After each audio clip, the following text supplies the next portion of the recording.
গাজীপুরে সাংবাদিক আসাদুজ্জামান তুহিনকে প্রকাশ্যে কুপিয়ে হত্যা ও হত্যাকারীদের দৃষ্টান্তমূলক শাস্তির দাবিতে কুমিল্লায় মানববন্ধন অনুষ্ঠিত হয়েছে। শনিবার দুপুরে কুমিল্লা রিপোর্টার্স ক্লাবের উদ্যোগে প্রেস ক্লাবের সামনে এই মানববন্ধনের আয়োজন করা হয়। এ সময় কুমিল্লা প্রেস ক্লাবের সভাপতি কাজী এনামুল হক ফারুক, সাধারণ সম্পাদক জাহিদ হাসান, সাধারণ সম্পাদক ইমতিয়াজ আহমেদ জিতু সহ শতাধিক কর্মরত সাংবাদিকরা মানববন্ধনে অংশ নেন।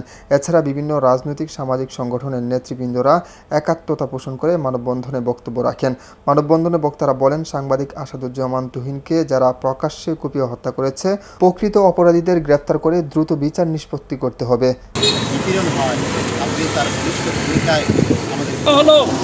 আমরা তো দেখছি না স্বাধীনতা আছেন, তাদেরকে আন্তরিক ধন্যবাদ।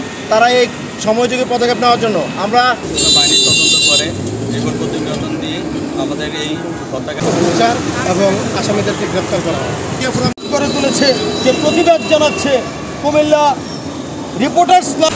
আমরা প্রতিদিনই দেখছি। হাবিবুর রহমান মুন্না, আমার বার্তা, কুমিল্লা।